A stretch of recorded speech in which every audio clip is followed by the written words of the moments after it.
The fact is we have rules, but we have two things. One thing is we have here, but we have also the UN. Don't forget, here we are in Brussels, but in New York also we have always a veto from the United States as soon as we want to take decisions or even ceasefire taxes on Gaza. So I hope that the meeting in New York in 2 weeks now will be an important one going in the right direction. But we have a lot of symbolic decisions to take and we have some effective decisions to take. And I just see that for the moment effective decisions are difficult to take because most of them are unanimity. And even some of the QMV, I'm not sure that we have a majority. So very difficult. Okay, bye.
Bonjour.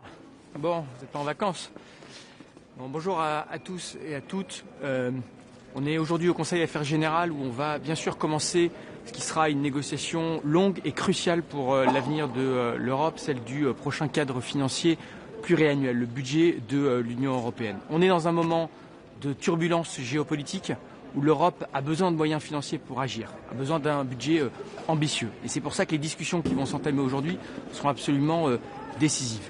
On a besoin d'un budget ambitieux pour pouvoir investir dans la compétitivité et l'innovation de l'Union européenne, dans notre défense et notre sécurité collective, dans la souveraineté alimentaire des Européens, se donner des moyens d'agir dans ce moment crucial. Dans cette négociation, la France aura plusieurs points de vigilance absolue. Le premier, bien sûr, c'est la souveraineté alimentaire de l'Europe et donc le revenu de nos agriculteurs. Et je veux le dire très clairement, nous nous battrons pour chaque centime de la politique agricole commune.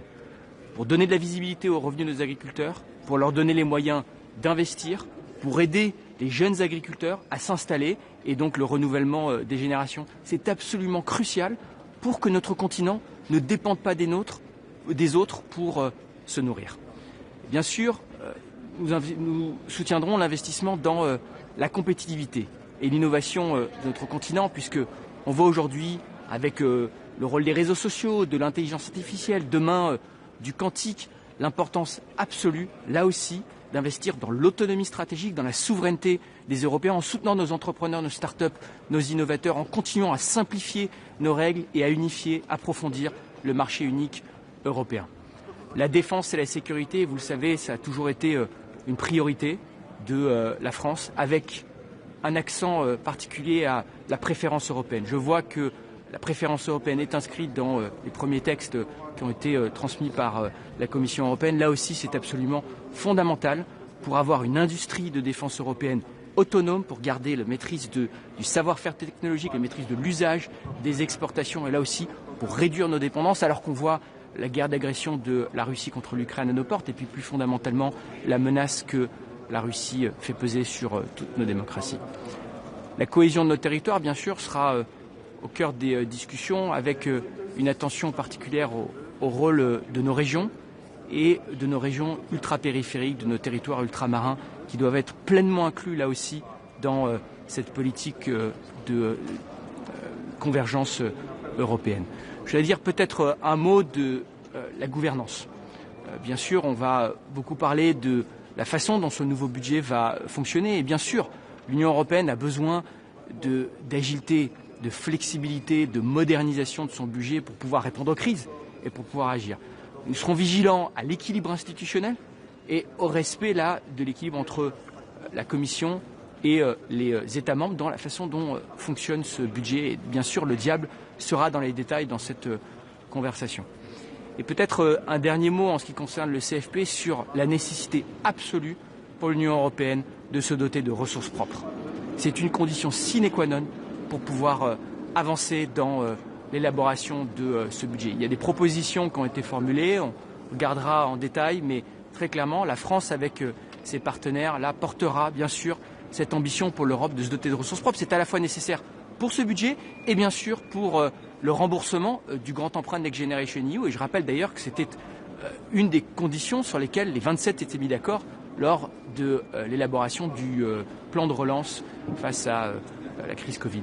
Je voudrais peut-être dire un mot avant de répondre à vos questions d'un autre sujet qui sera évoqué aujourd'hui, je le pense, qui est l'adoption du 18e paquet de sanctions contre la Russie, paquet extrêmement ambitieux qui vient frapper notamment le secteur énergétique de la Russie, qui continue à générer des ressources pour l'effort de guerre et l'agression de la Russie contre l'Ukraine. Rappelons les faits. Il y a déjà plusieurs mois, le président Zelensky, les Ukrainiens ont dit qu'ils étaient prêts à négocier, prêts à un cessez-le-feu pour se mettre autour de la table et négocier. Le seul aujourd'hui qui refuse la diplomatie, qui refuse la négociation, qui continue d'escalader sur le terrain avec ces bombardements et des demandes maximalistes sur ce conflit, c'est Vladimir Poutine, c'est la Russie. Et donc la seule façon de pouvoir mettre fin à cette guerre, de remettre les parties autour de la table des négociations et de créer les conditions d'une paix juste et durable en Europe, c'est d'accroître fondamentalement la pression sur la Russie, sur le plan militaire en continuant les livraisons d'armes à l'Ukraine qui se défend courageusement, et sur le plan économique avec les sanctions. Et ce 18e paquet de sanctions est une avancée majeure. Il y a eu un effort diplomatique considérable qui a été fait par la France avec ses partenaires pour son adoption, et nous continuerons, encore une fois, tant qu'il faudra continuer de soutenir les Ukrainiens face à cette guerre d'agression, parce que c'est la sécurité de tous les Européens qui est en jeu. Ministre, j'ai une question. L'agence Françoise Razier. Sur l'agenda, vous n'en avez pas parlé. Il y a une demande espagnole sur les langues régionales. Est-ce que la France est prête à prendre une décision aujourd'hui? Est-ce que vous avez déjà reçu les informations que vous demandez au niveau juridique, pratique, économique, que je pense que vous avez besoin de prendre cette décision? Je sais que c'est un sujet qui est très important pour nos amis espagnols, et j'ai déjà eu l'occasion d'en parler à plusieurs reprises avec mon homologue. On a eu cette conversation au précédent Conseil Affaires Générales où aucun consensus ne s'était dégagé. Moi, je souhaite qu'on puisse continuer à travailler avec les Espagnols pour trouver des solutions constructives pour avancer sur le plan budgétaire, sur le plan juridique. Encore une fois, je suis très respectueux de l'importance que ça représente pour eux, et donc la France est engagée à pouvoir travailler avec les Espagnols et tous nos partenaires pour avancer et trouver des solutions dans le consensus sur ce sujet. Ministre, pour le budget, il y a des pays qui sont contre, qui disent non, pas plus d'argent.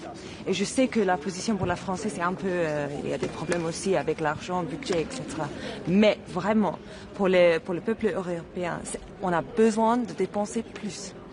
Est-ce que vous avez des messages pour des autres États membres pour dire un emprunt commun, des autres choses, un resources, des choses comme ça? Qu'est-ce que vous voulez dire à des États membres comme l'Allemagne aujourd'hui? Moi, vous savez, déjà, j'ai pas de message particulier à un pays plutôt qu'un autre. On va avoir une négociation qui sera longue, qui devra se construire dans le consensus. Mais on voit bien qu'on est dans un tournant historique et géopolitique pour notre continent. On a la guerre d'agression de la Russie et la menace que fait peser la Russie sur tous les Européens. On a les questions qui se posent sur l'avenir de la relation transatlantique et de la garantie de sécurité américaine. On a la nécessité de reprendre le contrôle de notre destin en investissant massivement dans l'innovation, la technologie, l'intelligence artificielle, le quantique, le spatial, la transition écologique.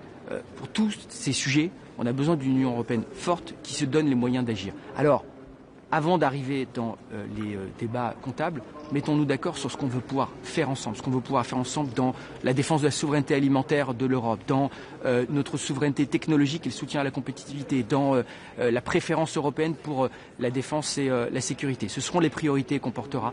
On aura besoin de ressources propres. C'est ce qui donnera aussi à l'Union européenne plus de flexibilité, plus de marge de manœuvre pour pouvoir agir. Et c'est tout l'enjeu de la discussion sur le cadre financier pluriannuel qui commence aujourd'hui. Et pour le commerce, on est suffisamment fort sur le sujet? Sur le commerce international? Le commerce américain, parce que je sais la France, elle dit plus faire. Il faut être très clair. C'est un test de crédibilité géopolitique pour l'Union européenne. Les droits douanes qui ont été imposés par les États-Unis, ils sont injustifiables, ils sont inacceptables. Ils ne reposent sur aucune réalité dans la relation commerciale aujourd'hui entre l'Union européenne et les États-Unis.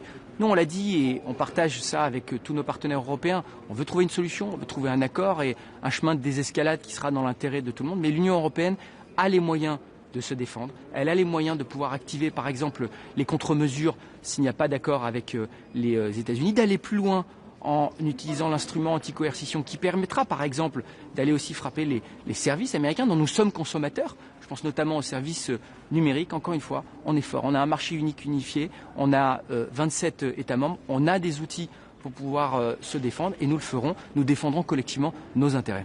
Ministre, est-ce que la taille du budget de 2 trillions d'euros, c'est trop grand ou trop petit? Mais moi, encore une fois, c'est ce que je disais à l'instant. La question fondamentale, c'est les priorités politiques qu'on veut se donner. C'est comment est-ce qu'on donne de la façon la plus efficace possible à l'Union européenne les moyens d'agir pour défendre sa sécurité et son industrie de défense, pour assurer sa compétitivité et sa souveraineté technologique, pour préserver le revenu de ses agriculteurs et assurer sa souveraineté alimentaire. Comment est-ce qu'on le finance aussi, par exemple, en dégageant les ressources propres? C'est toute cette conversation que nous aurons besoin d'avoir. Mais on a besoin effectivement d'une Union européenne qui se donne les moyens d'agir et qui se donne les moyens à la hauteur de ses ambitions. Merci. Minister, about the two-state solutions that you are working on, you have important meeting in New York you are preparing for. Are you hoping to gather some European support from your colleagues concerning this conference, and what France want to achieve from that? Some people, they say it's symbolic, it's not important. Some they say it's highly important. What you can tell us about it? It's very important, and it's a huge priority of President Macron. As you know, we've always had a clear line when it comes to the situation in the Middle East. We're calling for an immediate ceasefire, for the release of all hostages from the Gaza Strip, from the access of humanitarian aid to the civilian population of Gaza, and down the road to the relaunch of a political dialogue that will lead to the only political solution for the region, which is two states. A state of Israel living in full security and a state of Palestine sovereign living side by side. This is the role that France, with our partners in Saudi Arabia, with our European friends and partners, will continue to play. This is the aim of this conference, and this is the key message that we've always supported with our diplomacy. We need to find a political solution. We need to find a regional framework, two states, and then also the recognition of Israel by its neighbors in the Middle East and the recognition of Palestine by other countries, including European countries. This is, again, what President Macron is fighting for. Thank you. Is it a symbolic issue or more it's practical support? Because some would say even France couldn't gather enough European countries to support the recognition of Palestinian state. Are you sure that you have some countries with you to support this recognition, as Mr. Macron said? It's about launching a political momentum. It's about creating the conditions for peace and a security framework for all the key actors in the region through the two-state solution. But it's also very practical because, as you know, France, for the last since the beginning of this tragedy, has been also very involved in the humanitarian support for the civilian population of Gaza, in finding also the path to a ceasefire both in Gaza but also in the rest of the region. I'm thinking especially in Lebanon, and this is the role that we will continue to play. Thank you.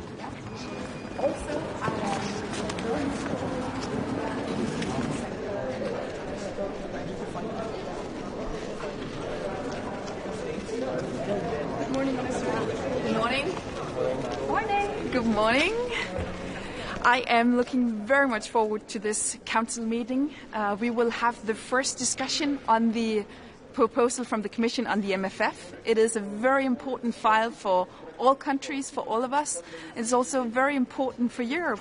Europe stands in a crucial time. We are faced with many challenges. We still have war on our continent.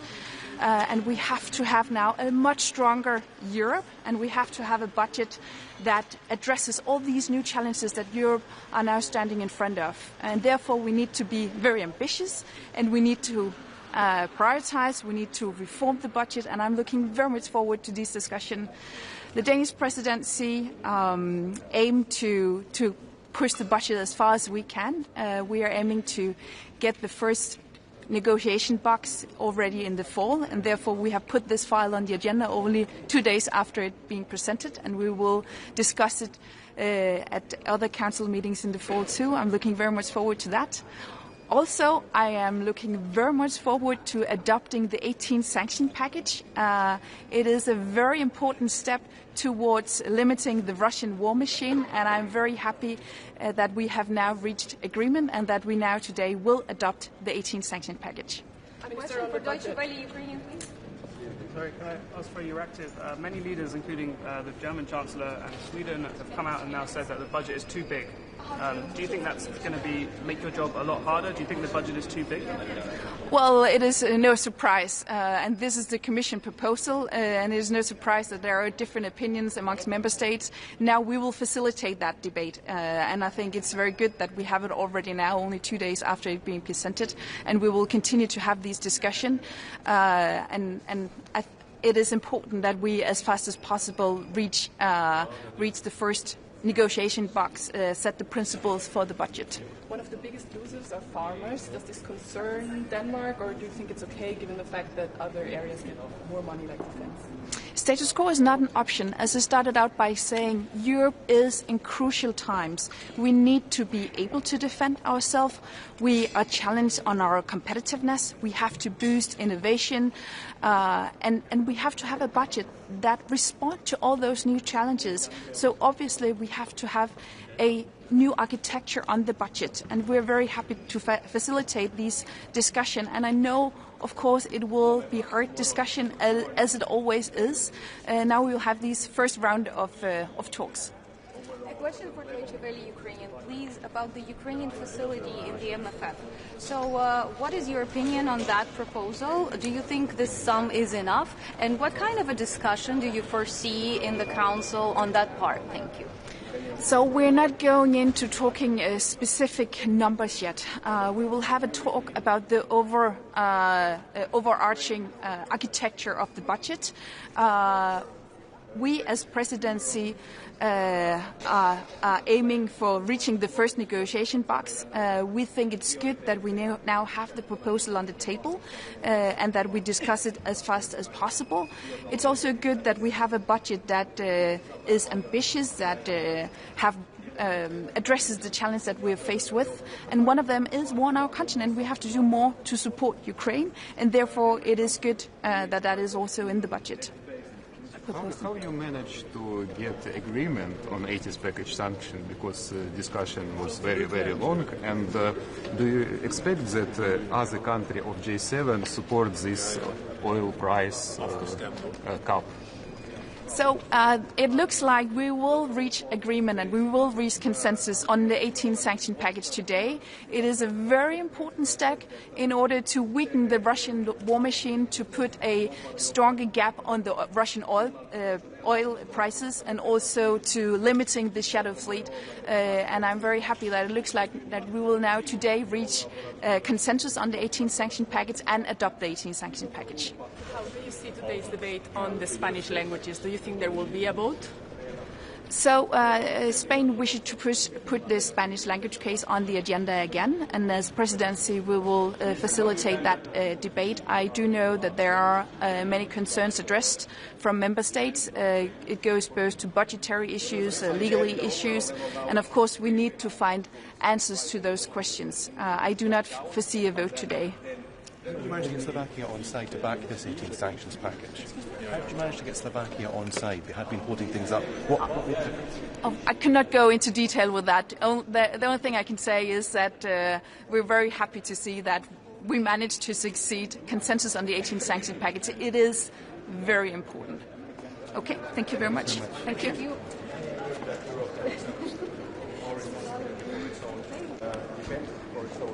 Står lige her, så får vi det bedste billede. Og så er det på dansk. Ja, godt. Hvis vi lige starter med det, som er kommet på dagsordenen det sidste øjeblik, nemlig 18. sanktionspakke mod Rusland. Hvad er din kommentar til det? Jamen, det er vi jo enormt glade for som dansk formandskab, at det rent faktisk er lykkedes os at opnå enighed om den 18. sanktionspakke, og nu ser det så ud til, at vi formelt vedtager den her til formiddag. Og det er enormt vigtigt i forhold til at gøre Rusland mere svag, hjælpe Ukraine. Vi får sat et strammere prisloft på den russiske oliepris og får også strammet yderligere op på den her skyggeflåde. Så det er et enormt vigtigt skridt, og det er dejligt, at vi kan se ud til at kunne vedtage det her til formiddag. Hvad er det for en effekt, I håber at opnå? Jamen, det, at vi har nogle skrappe sanktioner over for Rusland, er jo enormt vigtigt for Ukraine. Det er enormt vigtigt for at gøre Rusland svagere, at de mister indtægter, og det gør de jo ved, at vi strammer yderligere op på de russiske oliepriser, og så også, at vi gør yderligere tiltag i forhold til at forhindre skyggeflåden, som desværre fortsat jo eksisterer, hvor Rusland har mulighed for at få fragtet olie ud omkring, og det strammer vi nu gevaldigt op på, og det er jo enormt dejligt. Så skal vi sætte for bordenden for den første diskussion om et kommende flereårigt EU-budget. Hvad er det for en diskussion, du forventer dig? Jamen, det er en ret vigtig dagsorden, vi er på programmet i dag, og det er sådan set primært på grund af én ting, og det er på grund af budgettet. For 2 dage siden præsenterede kommissionen deres udkast til EU's flereårige budget, og nu er det første gang, vi skal diskutere det på rådsmødet. Jeg forventer, at det bliver en lang diskussion, sådan set også en svær diskussion med mange forskellige meninger, men det er den første diskussion, og det er meget naturligt, at der er mange uenigheder her til at starte med, og så vil vi så forsøge som dansk formandskab at opnå enighed om det første skridt af forhandlingerne på budgettet i løbet af efteråret. Der har været ret mange brutale udmeldinger om budgettet. Tyskland siger, det er for højt. Lande vil ikke være med til at finansiere det på den måde, det er foreslået osv. Forventer du at se et eneste glad kolleger i rummet i dag? Jamen, det er helt naturligt, at der er uenigheder om sådan et budget. Det vil der altid være. Der vil altid være forskellige prioriteter.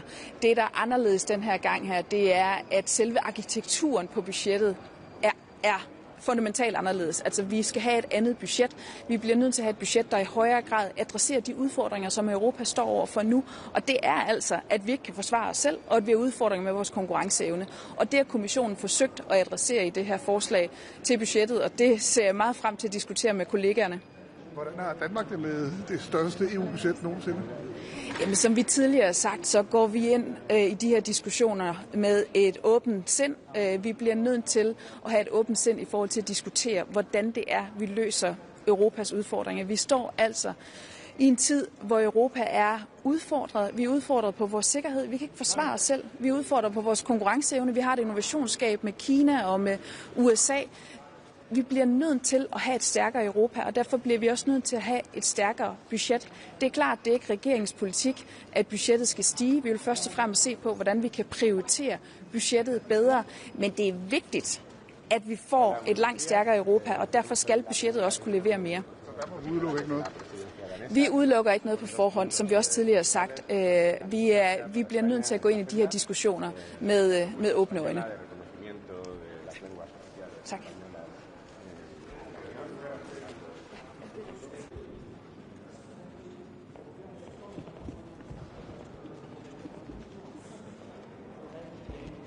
Dzień dobry Państwu. To co, za chwilę zaczynamy kolejną Radę do Spraw Ogólnych. Tym razem w czasie duńskiej prezydencji, już po polskiej prezydencji. Naszym przyjaciołom z Danii życzymy powodzenia i samych sukcesów i żeby kontynuowali te priorytety, które myślę, że na trwałe zagościły w Unii Europejskiej, czyli bezpieczeństwo, bezpieczeństwo, bezpieczeństwo Europą. Myślę, że my mamy sporo sukcesów, którymi się możemy pochwalić, uproszczenia. No i program SAVE i takie bardzo silne postawienie na obronność. Dzisiaj w agendzie przede wszystkim wieloletnie ramy finansowe. Mamy na stole propozycje Komisji Europejskiej. Dzisiaj pojawiły się liczby. No i to jest z naszej perspektywy całkiem niezły wstęp do dalszych negocjacji, bo to jest budżet ambitny. 2 biliony euro, największy w historii. i dzisiaj już to wiemy na pewno i to już nie są żadne spekulacje, Polska będzie największym beneficjentem tego budżetu, bo dzisiaj rano Komisja Europejska przedstawiła alokacje i to zdecydowanie widać na liczbach. Polska będzie największym beneficjentem, bo to są ponad 123 miliardy euro. Więc wstęp do dyskusji jest dobry. Priorytety też z naszego punktu widzenia ważne, no bo pierwszy raz tak mocno akcentujemy bezpieczeństwo i obronność, ale też to, co zawsze było z punktu widzenia polskiego ważne, czyli polityka spójności i wspólna polityka rolna są bardzo wysoko zaakcentowane, no i też inwestycje w innowacje, także jest jeszcze parę rzeczy, które będziemy chcieli podkręcić w czasie negocjacji. Te negocjacje teraz zaczynają. Dzisiaj pierwsza dyskusja na Radzie do Spraw Ogólnych, ale wstęp do dyskusji jest całkiem niezły i myślę, że na początek to dla komisarza, który się zajmuje budżetem, pana Piotra Serafina, tutaj się należą podziękowania. Z nowych informacji też co będzie dzisiaj, może już nie dyskutowane, ale przyjęte na Radzie do Spraw Ogólnych, to jest 18 pakiet sankcji. Bardzo się cieszymy z tego pakietu sankcji. Polska prezydencja nad nim pracowała, jak Państwo wiecie. Ze względów, powiedziałbym, czysto politycznych te 2 tygodnie później on został przyjęty w czasie duńskiej prezydencji. Gratulujemy. Ważny pakiet sankcji, bo on przede wszystkim nakłada ten price cap na ceny ropy naftowej. To jest mocne uderzenie w potencjał rosyjski, po pierwsze. Po drugie zamknięcie Nord Stream, a po trzecie kolejne statki z floty cieni 100 jest objętych sankcjami, także to jest 18 masywny pakiet, który ogranicza rosyjski potencjał. Jeśli są pytania. Co Polska będzie chciała podkręcić w budżecie? No na pewno będziemy starali się pilnować wysokich kwot w polityce spójności. No, jesteśmy z każdym rokiem coraz bogatsi i powinniśmy się tak naprawdę z tego cieszyć. Ale tymi takimi twardą postawą cały czas jesteśmy głównym beneficjentem i całkiem sporo, szczególnie te regiony, które gonią, będą otrzymywać te kwoty. To jest po pierwsze. A po drugie, to jest wspólna polityka rolna. Rolnicy i wspólna polityka rolna będzie zawsze w centrum naszego zainteresowania, bo to chodzi o bezpieczeństwo żywnościowe, takie, powiedziałbym, bezpieczeństwo twarde, to żeby w Europie nigdy nie zabrakło dostępnej i taniej żywności, dostępnej dla konsumentów, a po drugie, żeby ona była dobrej jakości. Żeby była dobrej jakości, no to muszą być na tych granicach zewnętrznych dość wyśrubowane normy. No i dlatego nasi rolnicy, europejscy rolnicy muszą mieć to odpowiednie wsparcie. Minister, will the oil price cap work without the buy-in from Washington as part of the sanctions package? I think it works, for sure. And this is something that is extremely difficult for the Russian side. And if we connect it together with the gas pipeline, Nord Stream, I think it's painful for Russians. One question for Deutsche Welle Ukrainian, please, about the Ukraine facility in the new MFF. How do you... You know, we know this proposal from the morning when we are talking about numbers, so we will discuss it, but for sure Ukraine will be supported by the European Union. Najważniejszy element tego pakietu to jest właśnie to obniżenie limitu cenowego. To nie było takie oczywiste. Gdyby tego nie było, to by ten pakiet był słabszy? No na pewno byłby słabszy, bo potencjał rosyjski przede wszystkim ich potencjał ekonomiczny wynika z dość prymitywnej jednak gospodarki, która jest oparta tylko i wyłącznie na eksporcie praktycznie nieprzetworzonych kopalin. I oni zarabiają przede wszystkim na ropie i na gazie. I każdy krok, który zmniejsza możliwości sprzedaży paliw kopalnych, jest niezwykle ważny z punktu widzenia naszego bezpieczeństwa i niezwykle bolesny z punktu widzenia Rosji. Dlatego na przykład mapa drogowa odejścia od paliw kopalnych jest niezwykle ważna i to jest też efekt, to, że Komisja położyła to na stole, mówię o tej mapie drogowej, to jest też efekt naszej bardzo wytężonej pracy i przekonywania takiego, słuchajcie, Rosja jest zagrożeniem i będzie zagrożeniem tak długo, jak będziemy kupować od niej na przykład paliwa kopalne. A dwa, no jakby obłożenie tą górną granicą cen jest też bardzo bolesne. Także no to jest ten kierunek, w którym powinniśmy iść. What is your position on Spain petition on languages? Do you think there will be a vote today? there will be discussion today about that, but you know, there are many concerns about this issue among the member states, and I think there are some legal concerns, and I think the member state needs some more time, so I don't think there will be any decision today. Poland needs more time? I think most of member states need some more time because there are concerns, especially legal concerns about that. Jak przygotowania do rekonstrukcji rządu? Zaawansowane. Pan premier rozmawia, pracuje nad tym. No, gdyby nie przesunięcie tego terminu, to już byśmy byli po ogłoszeniu w tym tygodniu i ta rozmowa byłaby już po ogłoszeniu, no ale ogłoszenie będzie w przyszłym tygodniu w czasie posiedzenia Sejmu. Wiemy dokładnie kiedy? Wiemy, że odbędzie się to w przyszłym tygodniu w czasie posiedzenia Sejmu. Posiedzenie Sejmu, jak wiemy, trwa od wtorku do piątku. Okej, bardzo serdecznie. Vocal on the idea of having these single national and regional plans and on merging agriculture and cohesion. You've had 2 days to digest and look at the proposal. Do you think that the safeguards for the CAP and for cohesion are enough for Poland? You know, this is a very interesting proposal from the Commission. I think this is an ambitious budget. But we still need some discussion about it, especially in terms of cohesion and common agriculture policy, which, as you perfectly know, are priorities for Poland. Thank you very much. Muszę już lecieć. Dziękuję bardzo.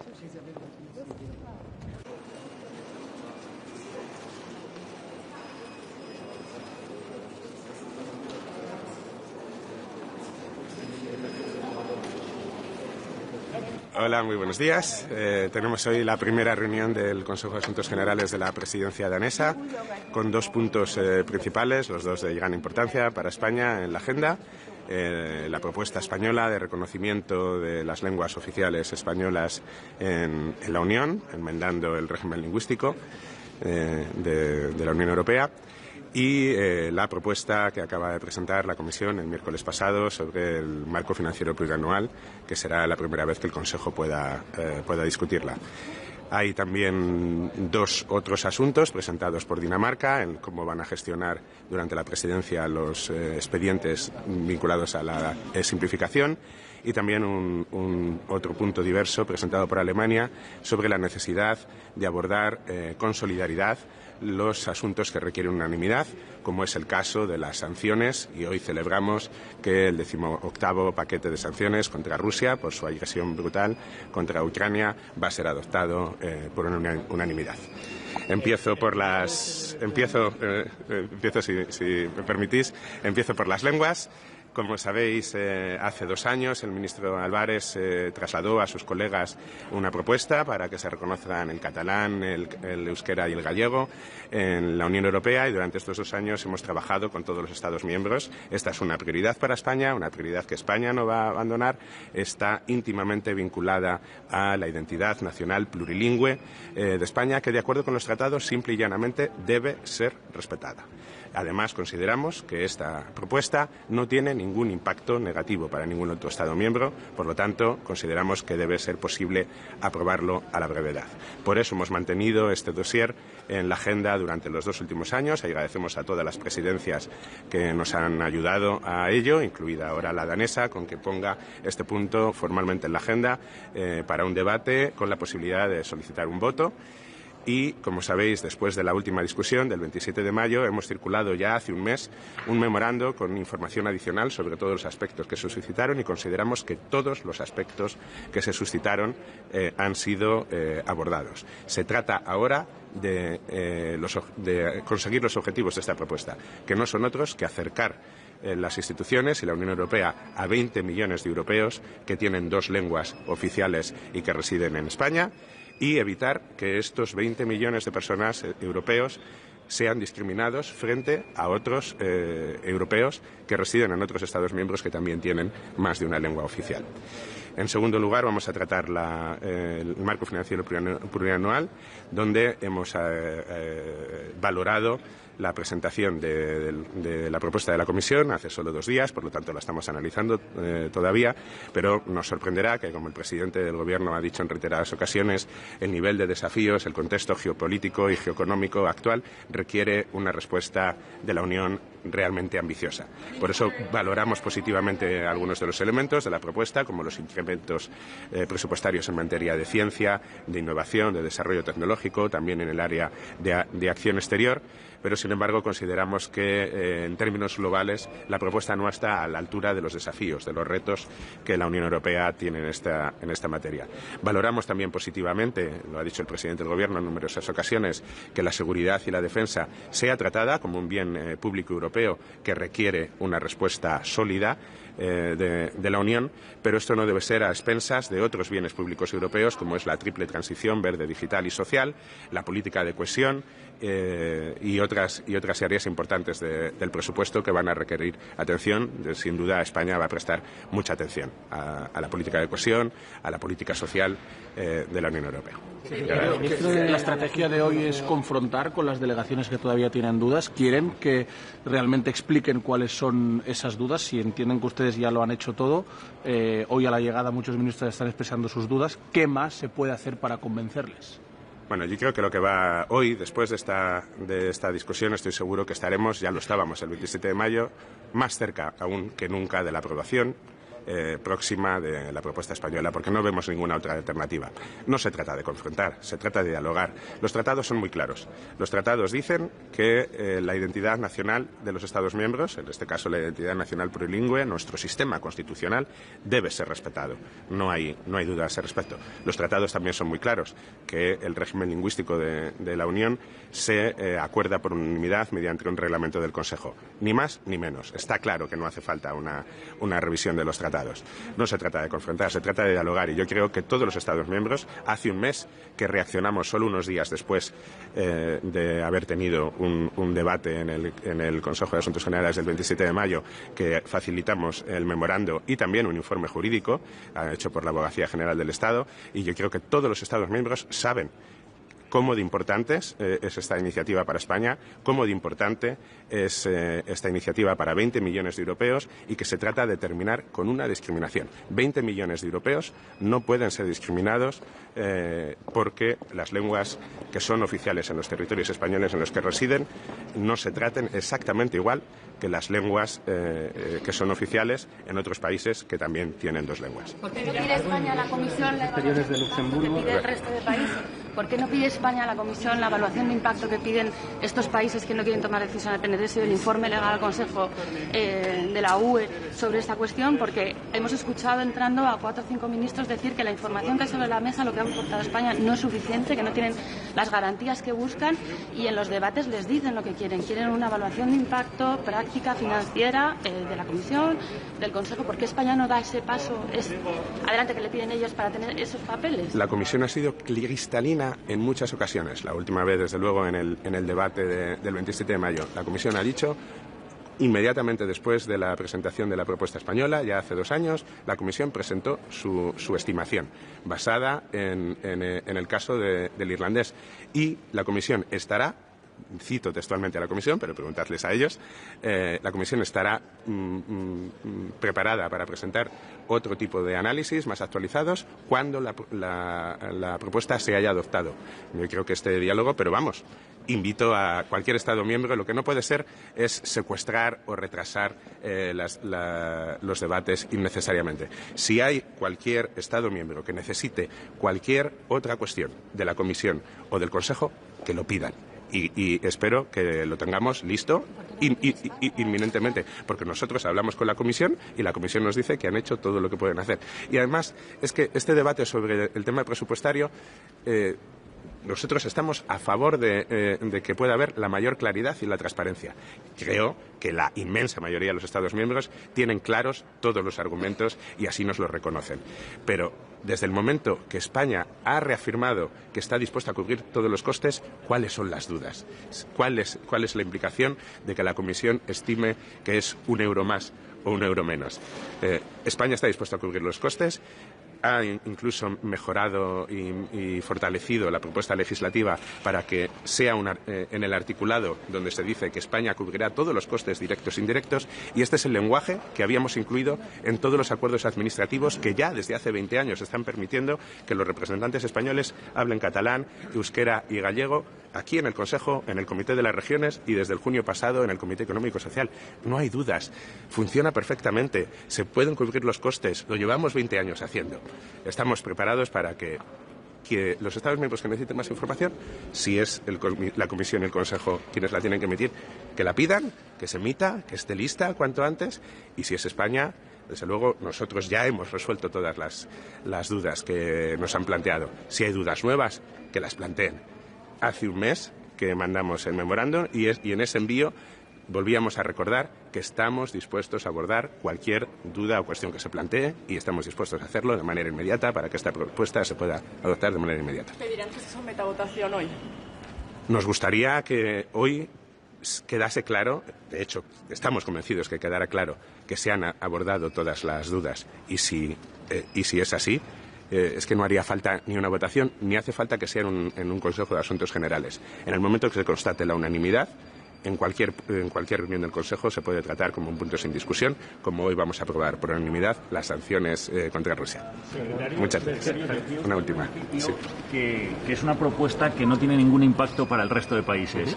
Pero ¿cómo explica que 4 o 5 ministros a la llegada hayan dicho que tienen dudas legales, financieras? ¿Algún impacto tendrá? Estamos convencidos de que no tiene ningún impacto. Pregúntaselo a ellos, pero estamos convencidos de que no tiene ningún impacto, como tampoco lo tuvo hace 20 años ya reconocer el irlandés, como tampoco lo tuvo que cualquier otro Estado miembro que tiene más de 2 lenguas oficiales las tenga reconocidas. Quizá hay otros motivos que explican sus posiciones, pero desde luego no es la falta de información, no es la falta de explicaciones y no hay ningún argumento, ni económico, ni en términos legales, ni en términos de precedentes, que pueda justificar retrasar esta iniciativa ni un minuto más. Muchas gracias. ¿Son motivos políticos? Preguntárselo a ellos. Gracias. Pero es que el ministro luxemburgués...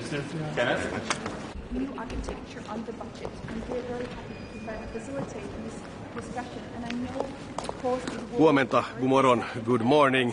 Today we'll be discussing the MFF, and when we think about the overall or the level of the new budget, it's simply too high. We need to be responsible enough to also prioritize spending. Not everything can grow, so it's simply too high, the overall level. But we are very happy about many of the priorities within the budget when it comes to competitiveness, when it comes to security, including strong support for Ukraine. We know that Russia is posing a long-term threat to Europe. Mitä tulee muutama sana ehkä suomeksi myös, jos katsoo meidän näitä prioriteetteja, eli kokonaisturvallisuuden vahvistaminen, kilpailukyvyn vahvistaminen, puhtaan siirtymän ja biotalouden edistäminen, niin budjetti sisältää paljon näitä elementtejä, hyvä niin. Monia asioita vielä joutuu totta kai vahtimaan, muun muassa maatalouden osuutta. Then when it comes to any type of new debt-based instruments, we are firmly opposed to having Europe sleepwalking into a debt union. We don't need new debt-based instruments, eli vastustamme varsinkin elpymisvälineen kaltaisia velkaperusteisia uusia rahoitusratkaisuja. Några ord på svenska. Budgeten innehåller mycket gott när det kommer till att stärka konkurrenskraften, till att stärka säkerheten i Europa, och vi förstås lobbar och jobbar utgående från Finlands nationella ståndpunkter, men det är samtidigt viktigt att komma ihåg att ett starkt Europa också gynnar Finland. Många av våra viktigaste exportmarknader för våra bolag finns inom Europa, och därför är det viktigt att man satsar på innovationer, på teknologi, på den rena gröna omställningen, och att man också ser till att energisystemen bland annat inom Europa förnyas. Thank you. Minister, how you can gather the two issues? You are against the debt, but defending Ukraine, supporting Ukraine. Well, as I said, the overall level now is extremely high. It's rising a lot, so we need to push that down, and that then we don't need, to the same extent, any new instruments or own resources, etc. About the American issue, like Mr. Trump is pushing Europe to finance totally the arms for Ukraine. Do you think Europe can do this role? Can they and fill the gap of the American financial? I think it's good that Europe takes more responsibility for its own defense, for its own future, and that we are now strengthening the European pillar within NATO. And I'm sure that we will still have a strong also transatlantic relationship, and US will be a strong part of that. Minister, a question on the Spanish language. Has Spain addressed your concerns expressed in May? Do you see any step forward? Finland is always open to discuss in a constructive manner, but we don't see that there has been enough when it comes to the legal services. I think there are still some issues to remain solved. Minister, you said that the budget is too big, but as a share of GNI, excluding the NG repayments, it's increasing from 1.12 to 1.15. Does that mean that you favored actually having a smaller budget? Well, now the proposal is going up from 1,200 to 2,000. If that's an enormous amount, I think that you should always be able to prioritize spending. There is also always things that you can do in a better way, that you can do in new ways. And the most important thing is that we get growth back to Europe, that we will become technology leaders, that we can be better in many fields than the US, than China. That will strengthen Europe as a whole. The budget is, of course, in a way a technical exercise. The most important thing is what we do with the money. Do we focus on the right things? Competitiveness, security, clean transition, etc. Focusing too much on agricultural cohesion. Would you support cutting agricultural funding? For Finland, agriculture is extremely important. That we need to make sure that you can be an active farmer also in the more northern areas. Then what would you support cutting from the proposal? There are lots of things that can be looked on, and we will come back to that. Thanks.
Einen wunderschönen guten Morgen. Heute geht es beim Rat Allgemeine Angelegenheiten natürlich um das Top-Thema diese Woche und insbesondere in den nächsten beiden Jahren, den mehrjährigen Finanzrahmen. Die Kommission hat vorgestern den Entwurf präsentiert und lassen Sie mich mit den positiven Dingen auch beginnen. Ich finde es begrüßenswert, dass durchaus auch moderne Ansätze in der Struktur wiederzufinden sind. Wenn wir zum Beispiel von der eigenen zweiten Rubrik sprechen, wo es um Wettbewerbsfähigkeit, wo es um Wohlstand und Sicherheit auch geht. Aber insgesamt ist dieser Vorschlag des mehrjährigen Finanzrahmens sehr, sehr weit von unserer österreichischen Position entfernt, sehr, sehr weit von der österreichischen Zustimmung entfernt. Wir haben eingangs gefordert einen sorgsamen und klugen Umgang mit dem Steuergeld der Europäerinnen und Europäer. Und dieser Entwurf ist weder sorgsam noch klug. Vielleicht ein paar Punkte dazu. Erstens finden wir aus österreichischer Perspektive das Volumen des EU-Budgets übertrieben hoch. Es ist ein außerordentlich hohes Budget hier auch vorangeschlagen und wir sind aus österreichischer Perspektive nicht bereit, hier unseren Beitrag auch zu erhöhen, gerade in Zeiten, wo wir mit einer nationalen Haushaltskonsolidierung wie auch manche andere EU-Mitgliedstaaten konfrontiert sind, wo an allen Ecken und Enden gespart werden muss, muss sich das auch auf europäischer Ebene widerspiegeln. Der zweite Punkt, wir sind als Nettozahler, der wir in Österreich sind, durchaus bereit, auch für Weiterentwicklungen in Europa zu investieren. Das Ganze muss aber immer auf der Basis von Solidarität und Fairness passieren.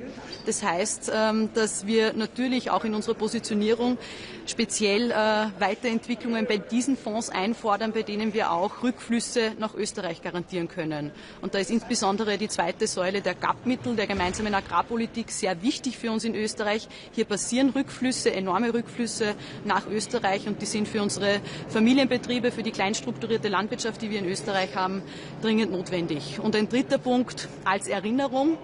Wir setzen uns dafür ein, dass es keine neuen Schulden geben darf auf europäischer Ebene. Diese wären nur eine Verlagerung auf Lasten der nächsten Generationen und die soll es hiermit auch nicht geben. Also zusammengefasst wird unser Motto sein, so sparsam wie möglich beim mehrjährigen Finanzrahmen vorzugehen. Und wenn auf EU-Ebene Einsparungen bei uns national eingefordert werden, dann muss man das auch auf europäischer Ebene respektieren und widerspiegeln. Und wir werden uns hier konstruktiv beteiligen bei den Verhandlungen die nächsten Monate und Jahre und immer auch im Interesse der Steuerzahlerinnen und Steuerzahler, die zu einem großen Teil auch aus Österreich kommen.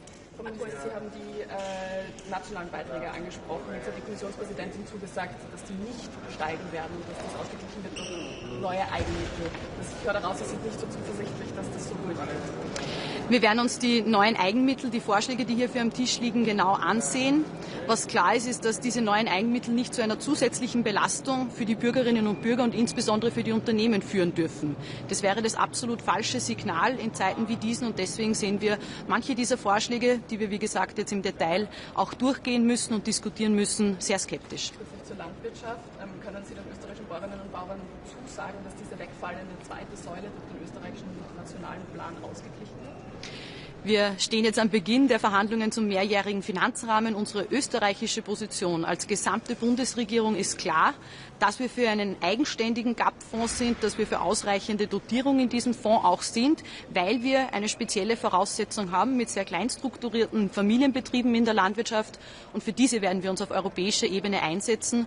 Und ich hoffe, dass wir ein gutes Ergebnis binnen 2 Jahren hier auch erzielen können.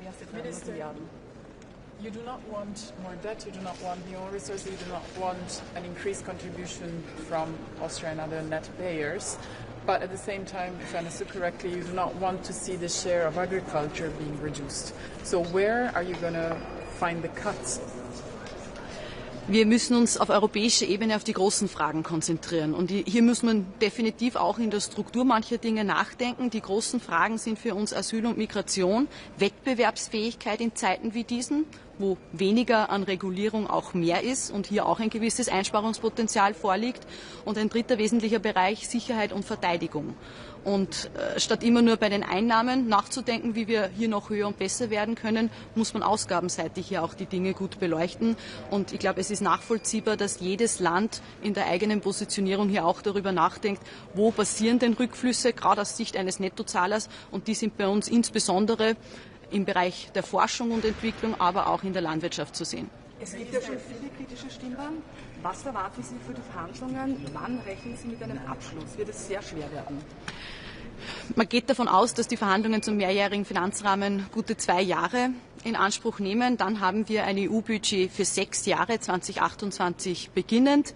Es werden jetzt nach diesen ersten Verhandlungsaufschlägen, nach diesem ersten Austausch auch von Positionen der Mitgliedsländer sogenannte Verhandlungsboxen erstellt, wo dann im Detail die Dinge durchgegangen werden auf den unterschiedlichsten Ebenen. Wie gesagt, wir befinden uns am Beginn dieses Prozesses und die Positionen werden jetzt in diesen Minuten eben auch ausgetauscht im Rat und dann sehen wir weiter. Minister, a question on Spain. What is your position on today's debate on languages? Wir haben den Vorschlag heute wieder auf der Tagesordnung aus Spanien bezüglich der Amtssprachen. Aus unserer Sicht ist es hier sehr wichtig, dass wir die rechtlichen Bedenken des Legal Services des Rates ernst nehmen. Und diese Meinung des Legal Services ist nach wie vor unverändert. Das heißt, solange kein Vorschlag am Tisch liegt, wo die rechtlichen Bedenken, auch die finanziellen Bedenken restlos geklärt sind, kann man hier noch keine Zustimmung geben.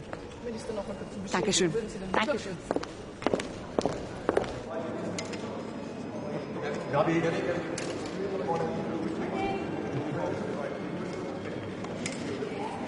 Lep pozdrav, živijo. Torej, danes bomo imeli svet za splošne zadeve, na katerem bosta 2 glavni točki. Prva so uradni jeziki Evropske unije, kjer Španija že večkrat zaporedoma to pač uvrstila na dnevni red. Slovenija je glede tega zelo jasna. Slovenija ta predlog podpira. Imeli smo kar nekaj tehničnih vprašanj, finančnih, pravnih tudi, ampak mislim, da se je to skozi razpravo razjasnilo, tako da če bi prišlo slučajno danes do glasovanja, bo Slovenija glasovala za ta predlog. Zdaj, druga večja točka je večletni finančni okvir. Gre za prvo orientacijsko razpravo. Komisija je v preteklih dneh na mizo šele dala nekatere predloge, ne sicer vseh. Včeraj smo šele videli tudi nekatere konkretne številke, ampak poudarjam predvsem to, da gre za eno dolgotrajno pogajanje od tukaj naprej, ki znajo trajati nekje do 2 let. Večletni finančni okvir, o katerem se pogajamo, bo veljal od leta 2028 dalje, tako da je časa še kar nekaj. Slovenija je načeloma zadovoljna z tem, kar je komisija dala na mizo. Vidimo to kot predlog, ki dopušča sicer še kar nekaj možnosti za pogajanja, gre v pravo smer, lahko bi bil bolj ambiciozen, ponuja nekako dobro ravnotežje med obstoječimi temi inštrumenti, kot sta kohezija pa kmetijska politika, po drugi strani pa odpira tudi možnost za nove prioritete, predvsem govorimo o konkurenčnosti in odpornosti. Kot rečeno, pričakujemo dolgotrajna, težka pogajanja, mi bomo v teh pogajanjih zelo aktivni in si prizadevamo za čim boljši izplen na koncu. Pravite, da je kar ambiciozen ta načrt, pa me zdaj najprej zanima, kako ocenjujete to predlagano višino. Kar precej članic se je odzvalo s tem, da je absolutno previsok. Slovenija bi se želela morda še bolj ambiciozen večletni finančni okvir, namreč vprašati se moramo, ali potrebujemo več Evrope ali manj Evrope. Za Slovenijo kot manjšo državo članico je izjemnega pomena, da živimo v varni, konkurenčni Evropski uniji, ampak to ne pride samo od sebe, v to moramo investirati. In za nas bi bilo pomembno, da se Evropska unija razvija, da krepi inštitucije, da ima na razpolago dodatna sredstva za svoje prioritete. Kot rečeno, želeli bi si bolj ambicioznega večletnega finančnega okvira, ampak je dobra osnova za prihodna pogajanja. Če greva potem malo na strukturo, zdaj to načrt predvideva drugačno strukturo, kot je bila do zdaj. Eden glavnih stebrov naj bi bili tako imenovani nacionalno-regionalni načrti. Kako Slovenija ocenjuje ta stebr, to strukturo? Kar se strukture tiče, je treba priznati, da je v bistvu komisija šele v zadnjih dneh razkrila svoje karte. Tako da pristojna ministrstva v vseh državah članicah v teh trenutkih računajo, kaj konkretno to pomeni ne samo za vlade držav, ampak tudi za vse tiste, ki so porabniki proračuna Evropske unije. Tako da v tem trenutku v bistvu težko reči, ali bo ta struktura zelo pozitivno vplivala ali bo imela kakšne pomanjkljivosti, ampak ko pa gledamo tako nasplošno, pa se zdi, da je vse skupaj bistveno lažje, da se je iz veliko različnih inštrumentov nekako streamlinalo na način, da imamo zdaj manj inštrumentov, ki so bolj pregledni, bolj transparentni in za katere upamo, da bo za države članice potem tudi lažje, da jih bo uporabila na pravilen način. Če vas prav razumem, potem to nacionalno-regionalni načrt iz slovenskega stališča je prava ideja. Da, mislimo, da gre v pravo smer. Zaenkrat, kot rečeno, še nismo tam, da bi lahko vlada podala zelo jasna stališča o tem, pač vse države članice v tem trenutku še delajo izračune, kaj to konkretno pomeni, ampak jaz mislim, da tako kot se nam zdi v tem trenutku, gre v pravo smer in bo to tudi za Slovenijo, za slovenske državljane najbrž v končni fazi potem boljša rešitev. Pravite, ne vse države zdaj delajo prve izračune. Kakšni izračuni so na naši slovenski strani, kako nam kaže, kakšne so številke? Poglejte, Slovenija je ena izmed držav, ki se je v zadnjih 7 letih nadpovprečno razvila. Mi pred 7 leti, ko smo se pogajali o prejšnjem večletnem finančnem okviru, smo bili na približno 82% povprečja Evropske unije, danes smo na približno 90%. Tako da to je seveda treba upoštevati. Mi se prihajamo iz drugačnega izhodišča v ta pogajanja, kot smo prišli pred 7 leti.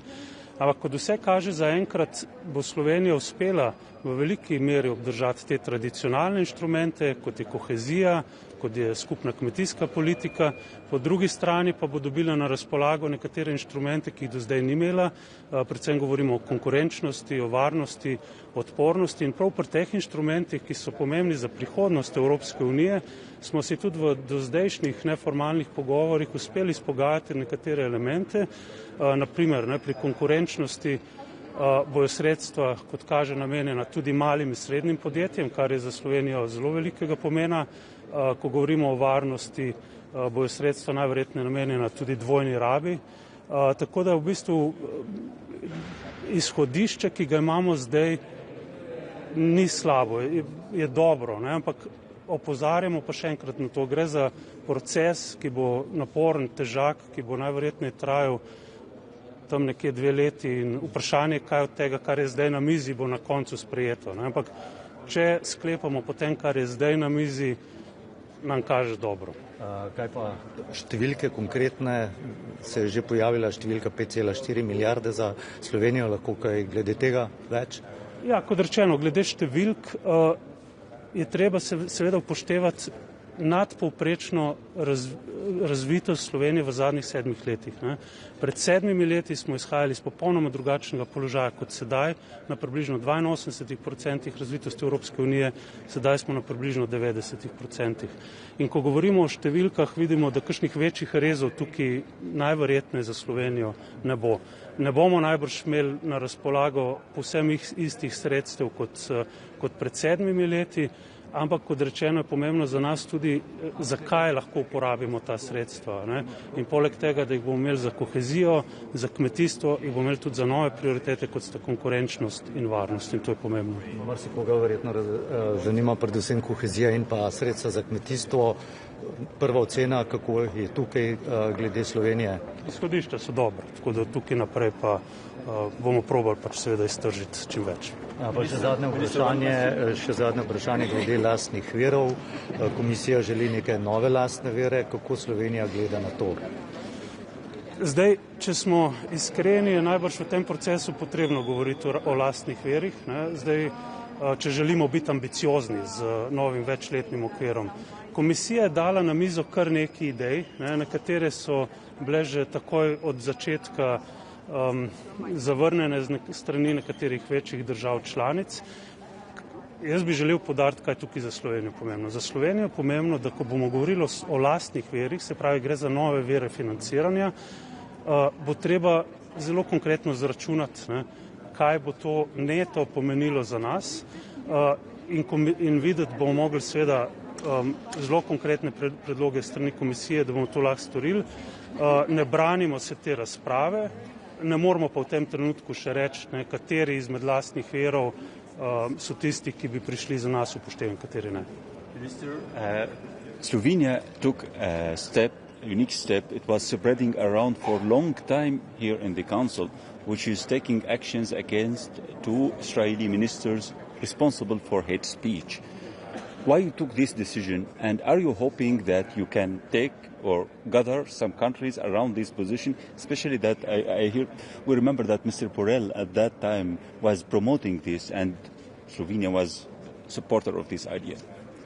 Well, Slovenia was always supporting this discussion when it comes to European Union level, so also at the foreign ministers' councils we wanted to vote for such decisions. At the end, there was no majority, no decision at the Foreign Affairs Council, so we decided to take some of our own steps. We see, of course, the willingness of other member states. It's hard to say in this moment which countries and what kind of steps. But if European Union is not able to take unified decisions, then we think it's only right that member states do it. Thank you very much. Thank you. Hvala.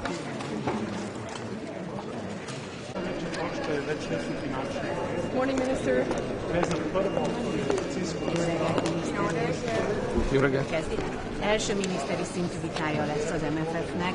Mire volt elég ez a 2 nap? Mit lehet elérni ezen a mai napon? Egy icipicit közelebb jönne, mert eddig ér a kezem. Ez az egyik, és a másik kérdésem az lenne, hogy az első politikai nyilatkozatok után van-e már valamiféle gyors elemzés a javaslatról? A számok egy részét már ismerjük, a bizottsági előterjesztések egy része már elérhető a 7 éves költségvetéssel kapcsolatban. Az ördög természetesen a részletekben van, a munkatársak napi 24 órában azon dolgoznak, hogy megértsük a bizottsági javaslatnak minden egyes elemét. Az már most látszik, hogy ebben a formában a bizottság javaslata elfogadhatatlan, nem csak Magyarország, hanem számos más tagállam számára is. Én azt gondolom, hogy néhány héten, hónapon belül ez az előterjesztés ebben a formájában kimúlik, és valamilyen új alapon kell majd a tárgyalásokat újra kezdeni az intézmények és a tagállamok között. A költségvetésnek, a javaslatnak egyértelműen 2 nyertese van, az egyik Ukrajna, a másik pedig maga a bizottság. A mi számításaink szerint közvetlen és közvetett módon az uniós költségvetésnek körülbelül 20%-a Ukrajnához kerülne. Ez azt jelenti, hogy minden 5. adófizető euró az Ukrajnában fog kikötni. A bizottság a másik nagy nyertes, egyrészt olyan hatalmi és költségvetési koncentrációt hajt végre, ami eddig az Európai Unió történetében precedens nélküli, másrészt pedig 2500 plusz álláshelyet kér magának. Ezek egy része nyilván arra fog menni, hogy az ukrán csatlakozási folyamatot tovább lehessen gyorsítani. Vesztesek is sokan vannak, az európai mezőgazdaság az nagy vesztese ennek a javaslatnak, jelentős mértékben csökkennének az agrártámogatások, és ezeket összevonnák a kohéziós pénzekkel. Az látszik, hogy valószínűleg a gyorsított pályán Európai Unió felé haladó ukrán mezőgazdaság számára készítik elő az európai piacot. A jogállamisági kondicionalitást is megerősíteni a bizottság, ez a jelenleginél is erősebb politikai és ideológiai nyomásgyakorlási eszköz lenne. Ez lehetővé tenné azt, hogy tagállamok teljes uniós forráskészletét felfüggesszék igen rövid időn belül. Ezt az eszközt eddig is politikai célokra használták föl, ezután is erre fogják felhasználni.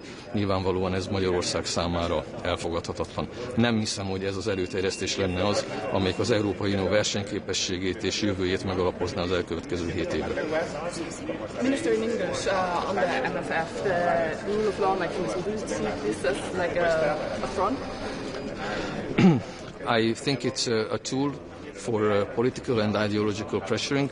In its current form, it was used for these purposes, and I think it would be used for those purposes also in the future. This tool has been strengthened and the scope has been expanded.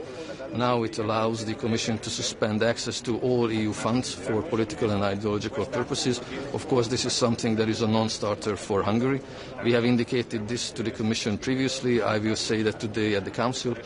To me, it's impossible to see how a 27 consensus could be reached on the MFF on this basis. In general, the 2 billion, is it too big or too little? Because Hungary has profited a lot from the EU budget in the past and your economy is not doing so well. Well, I don't agree with your assessment about the state of the Hungarian economy, and I don't agree with your statement that Hungary has enormously benefited in this period from the MFF because of the different systems of conditionalities. This means that some of our funds have been suspended for clear political purposes, for blackmailing and pressuring. This is something that I cannot interpret as a positive. As far as the numbers are concerned, the numbers look big, but if I add to this that we are speaking on current prices, so it does not include the effect of inflation, and we speak of 10 to 12% of this budget going for interest and loan repayment for the next gen EU. This money is not that big. But to me, the most important thing is whether member states can get access to these funds in a fair and objective manner, and whether these funds could be channeled to activities that actually contribute to solving the challenges the European Union is facing. I don't see that in the current proposal. Where does Hungary stand on Ukraine facility in the MFF, please? Sorry? Ukraine facility in the new MFF, where does Hungary stand on that? We did some preliminary analysis, and our assessment is that it is not only the Ukraine facility that Ukraine benefits from this proposal. Directly or indirectly, Ukraine will get around 20% of the EU budget for the seven-year period. That means every fifth euro in the budget, directly or indirectly, will end up in Ukraine. I don't think that this is sustainable. How did you come to this conclusion about every fifth euro? Well, in addition to the Ukraine facility, Ukraine will benefit from the European Peace Facility. Most of this European... I'm talking about the proposal. If you want to speak about the blocking, I would be happy to speak about that. Now we speak about the proposal. The European Peace Facility's amount has been almost doubled to 31 billion euros. Most of this will go to Ukraine. The MFF's allocation for European defence industry has been increased 5 times.